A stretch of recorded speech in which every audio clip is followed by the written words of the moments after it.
আসসালামু আলাইকুম ফ্রেন্ড, সবাই কেমন আছেন? আশা করি সবাই খুব ভালো আছেন। Welcome back to my channel রুমার রান্নাঘর।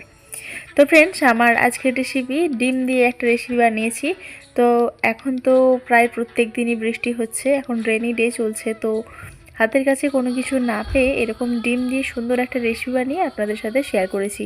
তো চলুন ভিডিওটা শুরু করা যাক আর দেখতে থাকুন। আশা করছি আপনাদের সত্যিই খুব ভালো লাগবে। তো প্রথমেই আমি 4টে ডিম নিয়ে নিয়েছি এখানে, আর ডিমগুলোর সাথে দিয়ে নিচ্ছি এখানে পেঁয়াজ কুচি, কাঁচা লঙ্কা কুচি, দেব অল্প একটু ধনের গুঁড়ো আর স্বাদ মতো নুন। এবারে এখানে আমার আর কোনো মশলা লাগবে না, আমি ডিমটাকে সুন্দরভাবে ফেটিয়ে নেব। এটা কাঁটা চামচ নিচ্ছি, তার মাধ্যমে ফেটিয়ে নিচ্ছি।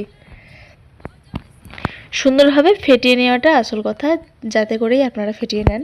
তো এখন মোটামুটি আমার এটা মিশ্রণটা রেডি হয়ে গেছে।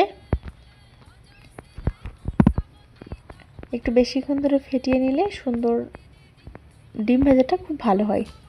তো একটা পাত্র আমি বসিয়েছি, যার মধ্যে সর্ষের তেল নিয়েছি গরম করে, তার মধ্যে ডিমের যে মিশ্রণ করে রেখেছি তার অর্ধেকটা দিয়ে নিয়েছি। তো এবারে ডিমটাকে উল্টে পাল্টে একটু ভালো করে ভেজে নিতে হবে। তো ডিমের একটা পিঠ দেখুন ভাজা হয়ে গেছে, আমি ডিমটা উল্টে দিচ্ছি। এবারে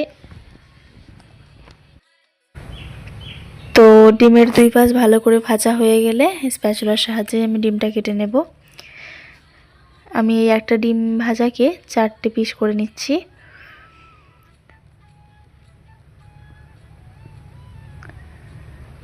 তো একটা ডিম আমার ভাজা হয়ে গেছে, আমি বাকি যে অর্ধেক মিশ্রণটা আছে সেটাও কড়াই দিয়ে ভেজে নেব। দেখুন এইভাবে আপনারা চাইলে কিন্তু পুরো মিশ্রণটা একসাথে দিয়ে ছোট ছোট করে পিস করে নিতে পারেন। তো আমি দুবারে দিয়ে নিলাম, আর এইভাবে একটু বড় বড় করে পিসগুলো রেখে নিলাম। তো ডিমগুলো আমার এখন সুন্দরভাবে ভেজে নেওয়া হয়ে গেছে, আমি তুলে নিচ্ছি।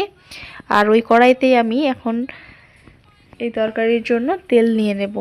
সর্ষের তেল নিয়েছি, ফোড়নে দিচ্ছি 1/2 চামচ পরিমাণ গোটা জিরে, তেজপাতা, দেব একটা এলাচ আর একটা দারুচিনি।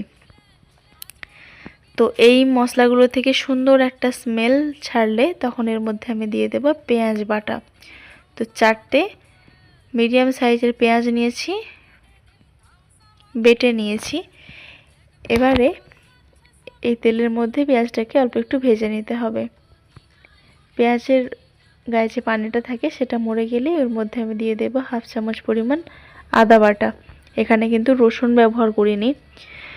রসুন আর কাঁচা পেঁয়াজের গন্ধটা চলে গেলে এখানে টমেটো দিয়েছি 2টো টমেটো, আর টমেটোটা যাতে একটু তাড়াতাড়ি গলে যায় সেই জন্য দিয়ে নিচ্ছি নুন।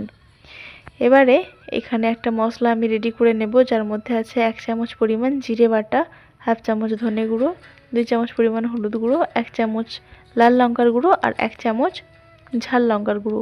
এবারে পানি দিয়ে সুন্দরভাবে মিক্সড করে রেখে দেবো, মশলাটা যাতে একটু ভিজে যায়। তো এইভাবে মশলা ভিজিয়ে রান্না করলে কিন্তু তরকারির মধ্যে একটা অন্যরকম স্বাদ আসে। তো এখন দেখুন টমেটোটা প্রায় আমার গলে গেছে, আর এই মশলা থেকে তেলটা ছেড়ে দিয়েছে। এখন আমি ওই যে মশলা ভিজিয়ে রেখেছিলাম সেই মশলাটা এর মধ্যে দিয়ে নিচ্ছি। সুন্দর মতো এই মশলাগুলো সব ভালো করে কষিয়ে নিতে হবে, কাঁচা গন্ধ যাতে না থেকে যায়। এবারে যখন মশলাটা ভালোভাবে কষানো হয়ে যাবে, তেল ছাড়তে শুরু করবে, তখন এর মধ্যে আমি অ্যাড করে নিচ্ছি গরম পানি। অবশ্যই করে এটা গরম পানি দিয়ে নেবেন। আপনারা চাইলে কিন্তু ঠান্ডা পানিও দিতে পারেন, সেক্ষেত্রে কিন্তু সময়টা একটু বেশি লাগে। গরম পানি দেওয়ার পরে ভালো মতো ফুটে উঠেছে যখন, তখন আমি ডিমগুলো দিয়ে নেব।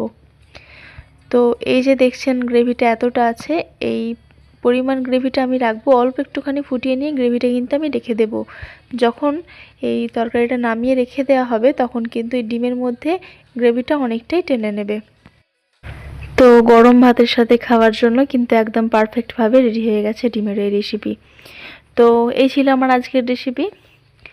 আপনাদের কাছে কেমন লাগলো? যদি ভালো লেগে থাকে অবশ্যই একটা লাইক, কমেন্ট, শেয়ার করে দেবেন। আর চ্যানেলটাকে সাবস্ক্রাইব যদি না করে থাকেন অবশ্যই চ্যানেলটাকে সাবস্ক্রাইব করে নিয়ে পাশে থাকবেন। দেখা হবে পরবর্তী নতুন একটা ভিডিও নিয়ে। নতুন ভিডিও দেখার আপনাদের আমন্ত্রণ রইল। আপনারা ভালো থাকবেন, সুস্থ থাকবেন, সাবধানে থাকবেন।